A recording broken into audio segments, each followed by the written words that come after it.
this is the July clip from Pilates Leeds. Now, since lockdown began, I've talked to quite a few people who say they've been suffering from neck tension, and I think that that's something we all recognise as a possibility or even a reality in our lives. Now, there's a few reasons why this might be happening. I think at the moment of all times, I think it's embodied stress. But also it may be a work-related posture, particularly if you're working from home and your situation is less than optimal.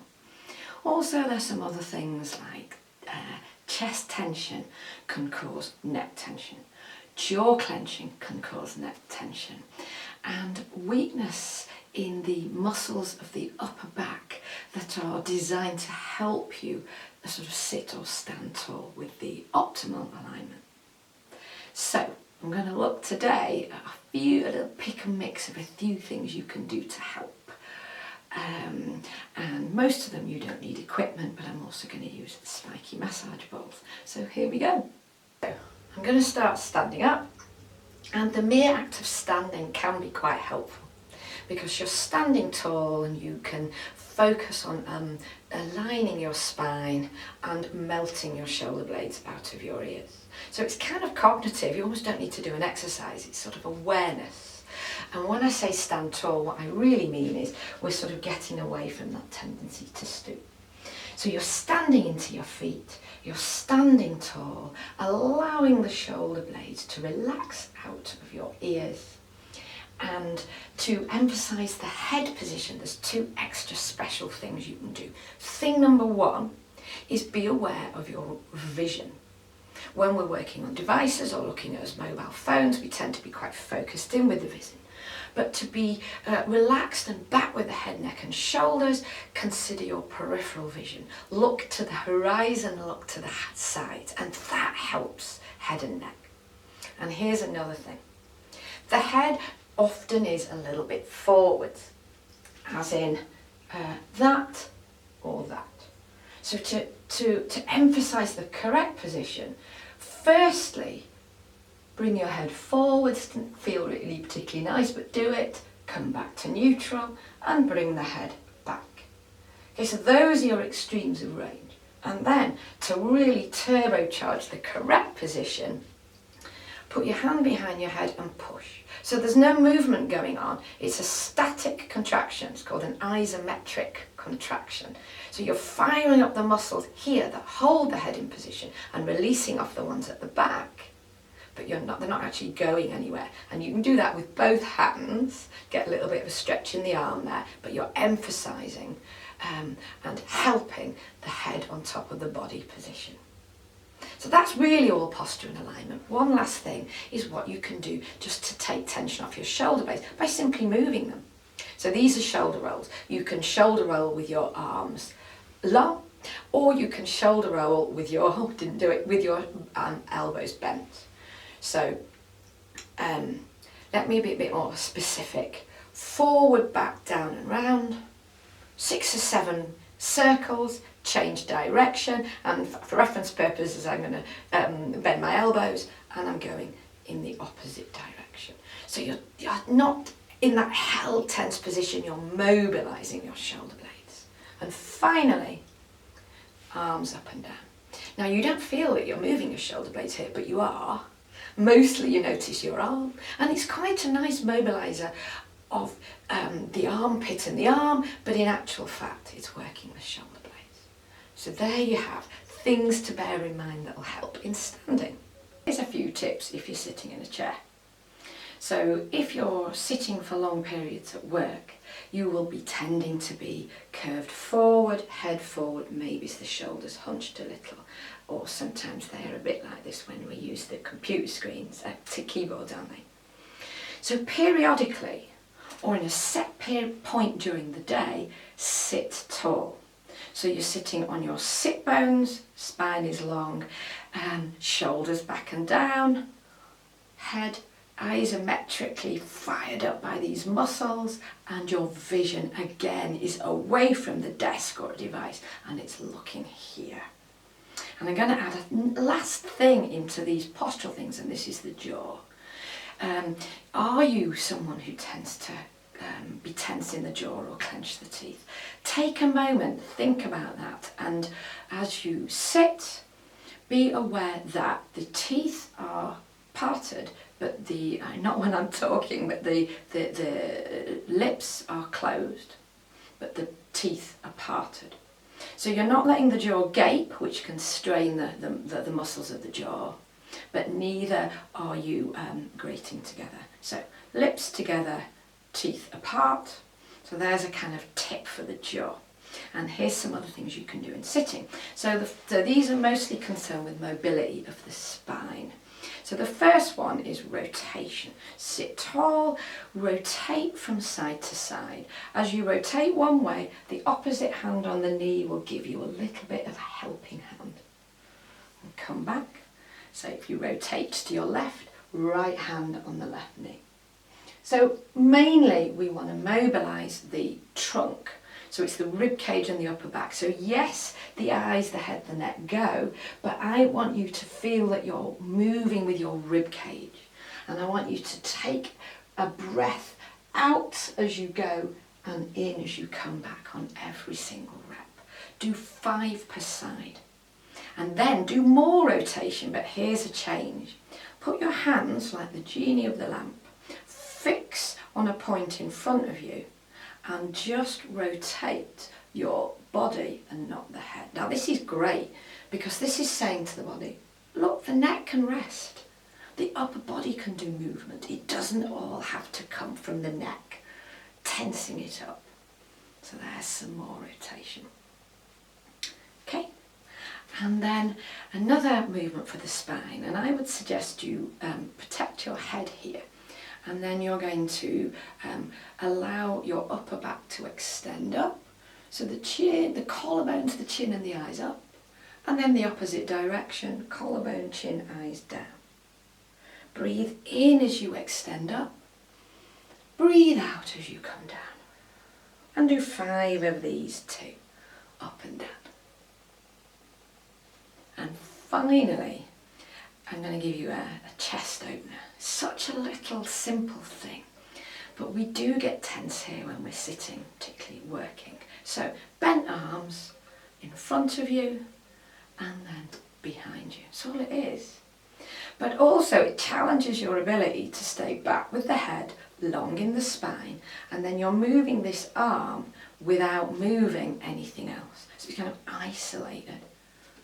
So there's a little bit more to it than just waving the arms around, but it's also a variation from doing a dedicated chest stretch, backwards and forwards. So there you have it. So the final position is lying down on the mat. And the reason I wanted to use the mat was because I wanted to talk about just the act of lying down if you are tense in your neck, or if you have a little bit of a head forward, curve forward position, or you're tight in your chest. Just lying down actually can be quite uncomfortable. Now, it's quite possible you decided to take a camping holiday this year, or maybe you've got a festival planned for next year and you have to lie on the floor. Well, make life a bit kinder and easier on your body by thinking not maybe of lying directly on the floor, but that you might need to prop yourself up using blankets. When we're in class, I always suggest head pads. Actually, let me show you what happens without them. You just lose the headband. Okay. If you're tight, you can end up a little bit like this. So the back's tensed and the arms are raised up like this, or the head, it can end up like that because there's tension in the upper body. So the first and easiest thing, and this is why we tend to always sleep with pillows, right? This is the reason. If you look at newborn babies, they don't use pillows, they just lie completely flat. So that in itself will help you to drop back. But if this still doesn't feel like enough and it's horrid and uncomfortable, then do something about it. And what you can do is you can use blankets. Now, and this is a bit kind of looks a bit messy, doesn't it? But you can get a blanket or a thick towel and sort of arc it round here like that, and then get maybe a heavier head pad and come back and allow yourself something to absorb the tension so that you're not just lying onto fresh air. You can allow these things behind you to give you a basis from which you can just drop back and relax the body. So it can relax into a thing, blanket, towels, whatever, and not fresh air. So this can be a lot nicer if you've got to sleep on the floor. So that's just a postural thing. Now a couple of final little exercises, and I'm actually going to move this out of the way while I do this. The first thing is a direct sort of neck tension release. Some of the other things have been a little bit more indirect, so this is direct. Okay. Head is completely relaxed on the floor, head pads, and you're simply going to rotate from side to side. So the muscles that attach from your upper back into the neck and the skull are being dynamically stretched and released. So the skull completely relaxed. And I know I'm talking, but if I wasn't, or if you aren't, pay attention to your jaw, really important. Teeth relaxed, lips together, jaw relaxed. And do 6 or 7 per side, and then the companion piece, circles. Draw a circle with your nose. Equally, it could be drawn with your chin. Go slowly, 2 breaths, 1 circle. Now, this is great to mobilise and have a little stretch for the area and for the muscles, but if it makes you feel a little bit sickly or pins and needlesy, then stop. Stop completely and just lie there and breathe. If you're okay, change direction. 5 or 6 one direction, 5 or 6 the other. So that's a neck mobiliser with a relaxed jaw. Here's a final spine mobiliser. Okay, you may not need so many blocks for this because your head is going to be supported with your hands. So you're going to do a side bend. So look at the ceiling and with your head completely supported, lift the head a centimetre or so off the floor, and then you're going to side bend. So your head, your neck and your ribs bending to one side. To make sure you keep as a side bend, just really be aware that your gaze is altering, but it's to the ceiling, as opposed to the tendency and the temptation to pull forward. Breathe in as you go out, side bending the neck and the upper back, and breathing out as you come back. And again, 5 or 6 per side. So that's one final movement for the spine. And finally, the spiky massage ball. So if you haven't got these, they're readily available on the internet. These are ones that are relatively soft, and these are far better for a neck release than the really spiky ones. So be aware that you're getting the softer ones. Generally the colours online, you can actually almost search for it, the colour. They're grey and purple, or there's red and yellow. I've never seen them really any other colours. Okay, so you're going to first of all put these things on your shoulder blades. Now your shoulder blades aren't necessarily where you think they are.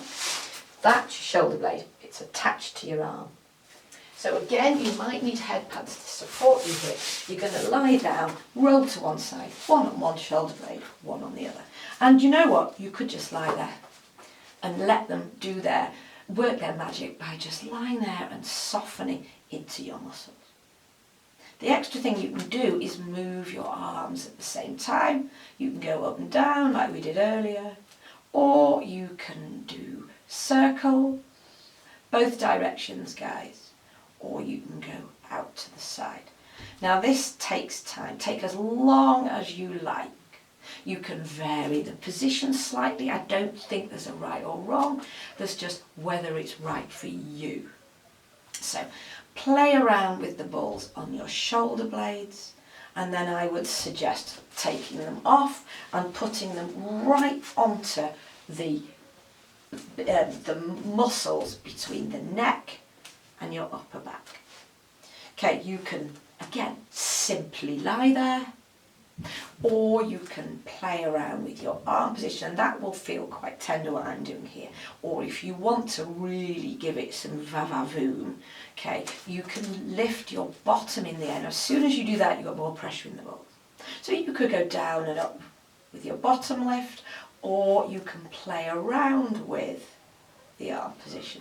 So I find for an upper trap release, the one I find the most effective personally when I'm doing the balls, is, to be honest, it's the posture and my jaw I need to work on really. But if I'm doing a direct release, I find that one very helpful.